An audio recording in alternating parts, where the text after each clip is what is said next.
मैं डॉक्टर सीमा शकुनी, मेरे प्रिय विद्यार्थियों, एसपीपी राजकीय महाविद्यालय डूंगरपुर से जो हम भारतीय संस्कृति के तहत पढ़े थे उसी के आगे हम पढ़ेंगे उपनयन संस्कार। उपनयन संस्कार द्विजों के लिए आवश्यक था क्योंकि इसी के परिणाम स्वरूप जातक का दूसरा जन्म संपन्न होता है। अर्थात पहला तो जन्म लेता है वह, और दूसरा जो है वो जब उपनयन संस्कार होता है तब उसका दूसरा जन्म माना जाता है। इसी के लिए कहा गया है अथर्ववेद में, आचार्य उपनयमानः ब्रह्मचारिणः वृणुते गर्भमन्तः तम रात्रिस्त्रीस्त्रवः उदरे विभर्तिः तम जातम द्रष्टुमाभिः संयन्तिः देवाः। अर्थात आचार्य उपनयन करता हुआ मानो ब्रह्मचारी को गर्भ में धारण करता, वह 3 रात्रि पर्यंत उसे उदर में रखता है। जब वह द्वितीय जन्म ग्रहण करता है तो देवता उसे देखने हेतु एकत्र होते हैं। द्विजत्व को प्राप्त मूल में निहित भावना होती है, जन्मना जायते शूद्रः संस्काराद द्विजः उच्यते। अर्थात मनुष्य जन्म से शूद्र ही उत्पन्न होता है, किंतु उपनयन के करने के बाद वह द्विजत्व को प्राप्त करता है। उपनयन से आशय है ब्रह्मचारी को वेद विद्या हेतु दीक्षित करना। इस आशय का स्पष्टीकरण है कि शतपथ ब्राह्मण में वर्णित ब्रह्मचारी के उपनयन से ही हो जाता है। और मनु के अनुसार उपनयन का प्रतीक मुंज से बनी हुई मेखला था जिसे धारण करना होता था। उपनीत अर्थात द्विज की सावित्री माता तथा आचार्य पिता होता था। उपनयन संस्कार को गायत्री मंत्र से संपृक्त कर दिया है जो आचार्य द्वारा शिष्य को प्रदान किया जाता था।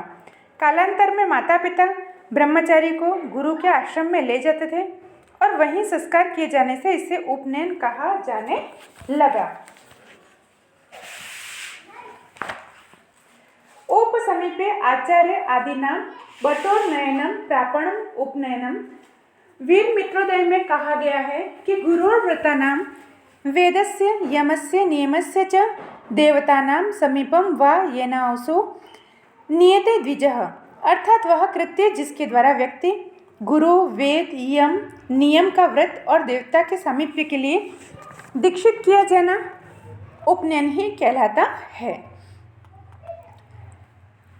याज्ञवल्क्य ने कहा है कि उपनीयः गुरुः शिष्यं महाव्यारति पूर्वकं वेदम अध्यापयेत् एनं शौचाचारांश्च शिक्षयेत्।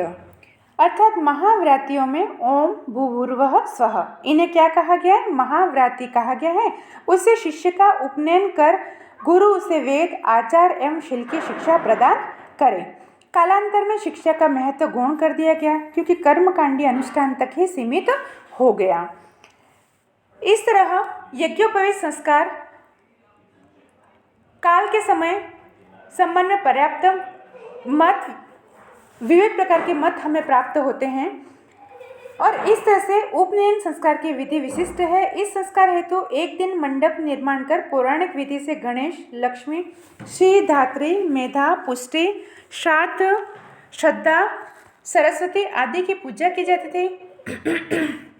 रात्रि में बालक के शरीर पर हल्दी का लेप किया जाता था तथा उसकी शिखा में चांदी की अंगूठी बांधी जाती थी। रात्रि को वह बालक मौन व्रत धारण करता था।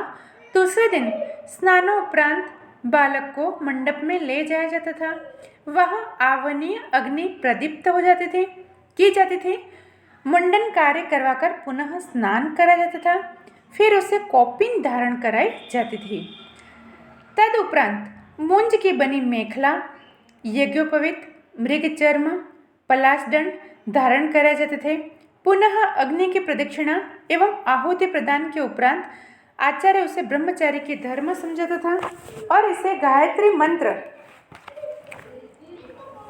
का उपदेश देता था। गायत्री मंत्र से यज्ञ अग्नि में आहुति प्रदान करने के बाद बालक में भिक्षा याचना कराई जाती थी। इसके बाद त्रिरात्र व्रत करना अनिवार्य था। इस प्रकार 5 दिनों के उपरांत आचार्य उपनयन शिष्य को अपने आश्रम में ले जा सकता था। ये था उपनयन संस्कार। आगे है 12वां संस्कार, वेदारंभ संस्कार। यह संस्कार वेद की विशिष्ट शाखा के अध्ययन करने से पूर्व किया जाता था।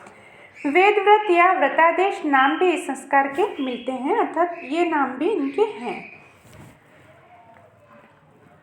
संस्कार मयुग में कहा गया है, प्रथमम स्यान महा नाम्नि, द्वितीयम स्यान महावृतम, तृतीयम स्यात् उपनिषद गोदानाख्याम, ततः परम, अर्थात वेदारंभ संस्कार के अंतर्गत 4 वेद व्रतों को करने का आदेश था।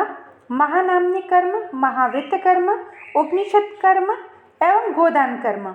इन चारों कर्मों के अनुष्ठान की क्या विधि थी, इस विषय में अत्यल्प जानकारी मिलती है, अर्थात बहुत ही कम जानकारी मिलती है। वस्तुतः स्व अध्याय का आरंभ ही वेदारंभ कहा जाता था। चूँकि वेदाध्ययन के क्रम में द्विज पहले अपनी शाखा का अध्ययन करता था, बाद में दूसरी शाखाओं का, अतः वेदाध्ययन का दूसरा नाम ही स्वाध्याय भी था। इस तरह मनु ने वेदाध्ययन की विधि का संक्षिप्त निर्देश किया है। प्राक् कुलात् पर्युपासिनः पवित्रैः चैव पावितः प्राणायामैः स्त्रीभिः पुतः ततः ओंकारम् अर्हति। पूर्वाभिमुख होकर अपने निश्चित आसन पर बैठकर कुशा की पवित्र से जल प्रोक्षण द्वारा पवित्रीकरण की क्रिया के उपरांत 3 बार प्राणायाम करें। तदुपरांत ओंकार का उच्चारण करें, पुनः महा मंत्र आरंभ करें तथा प्रतिदिन के पाठान के बाद ओंकार का उच्चारण करें। वेदाध्ययन की प्रक्रिया में कुछ दिन अनध्याय की भी होते थे, जैसे अध्याय उस दिन पढ़ाई बंद होती थी, जैसे अमावस्या है, चतुर्दशी है, पौर्णमासी है, अष्टका है, त्रयोदशी आदि। इन दिनों स्वाध्याय जो था वो वर्जित था।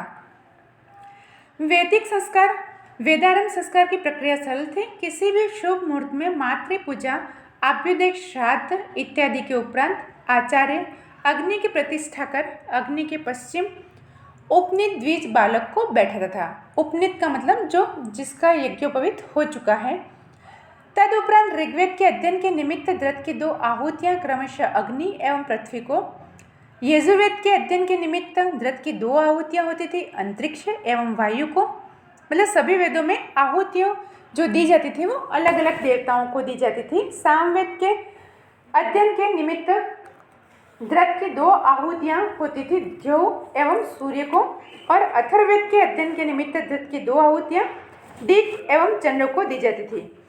इसके पश्चात ब्रह्म, छंदस एवं प्रजापति के लिए हवन किए जाते थे। अंत में आचार्य किसी पुरोहित द्विज को पूर्ण पात्र एवं दक्षिणा देता था तथा शिष्य को मंत्र संहिता पढ़ाना प्रारंभ करता था।